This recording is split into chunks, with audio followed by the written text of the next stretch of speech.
First question for you. I guess you guys just announced that Gavin Wimsatt will be the QB1 going into this year. What went into the decision to announce that even before camp started? Well, Kirk Shiraka, our offensive coordinator, and myself, we kind of knew where we were headed with the thing, and it was just a good time to do it before camp starts.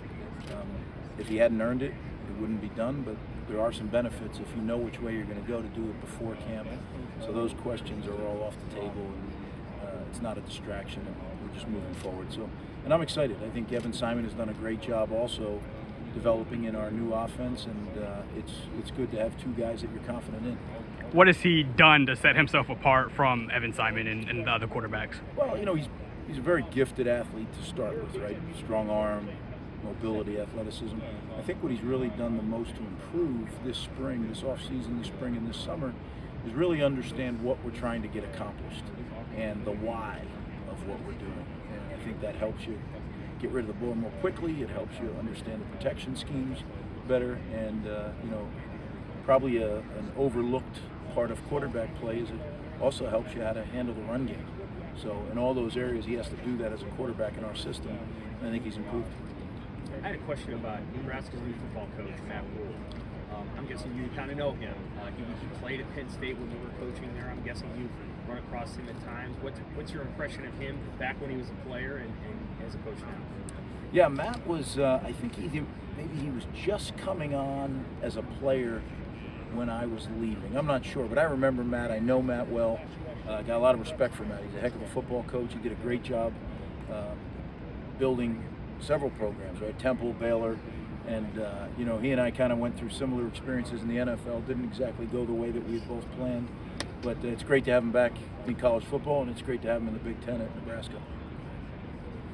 Coach, this offseason, Northwestern hired your former offensive coordinator, Sean Gleason. What's it going to be like to face Gleason on the opposite sideline or the opposite booth, and what can you say about what Northwestern is doing? Yeah, Sean's a good football coach. I have a lot of respect for Sean. In this business, you do it long enough, you go against a lot of your former assistants, a lot of guys that you worked with, a lot of head coaches that you worked with. So that's not unusual. But Sean is a great football coach. He's a really good man, great husband and father, and I think he'll be a positive addition wherever he ends up. What's your strongest spring? How do you feel about the progress with the steps that your offensive line is taking? How do you feel about the position? Yeah, I think our O-line is getting better by the day, but we need to. We weren't good enough. We were improved, better than we had been, but still not where we needed to be.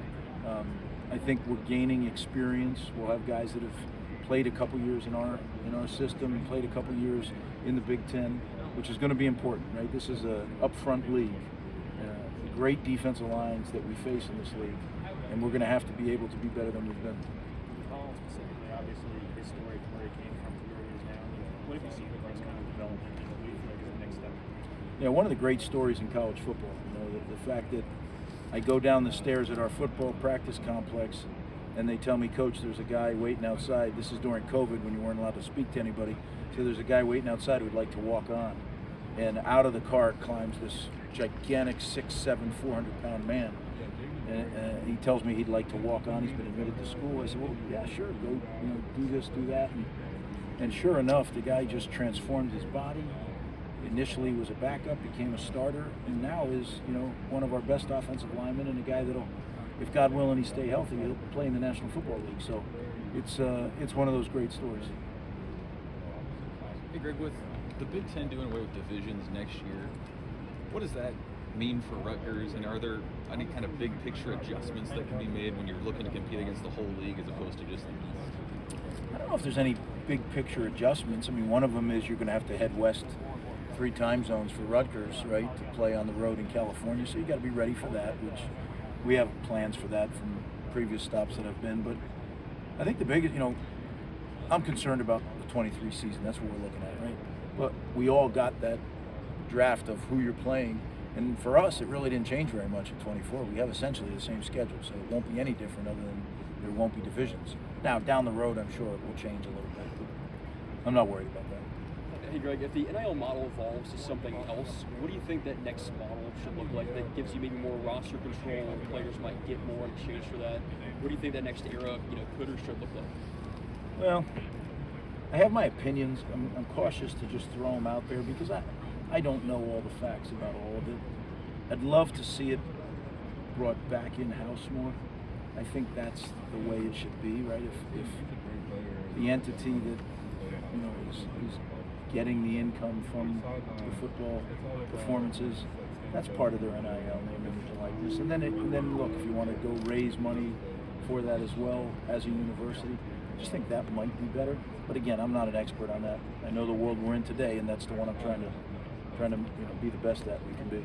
Along those lines, how has NIL changed your role thus far? As a head coach? Yes. Immensely, yeah. I'm sure at some places it hasn't changed it quite as much. At Rutgers, I spend a great deal of my time fundraising for NIL.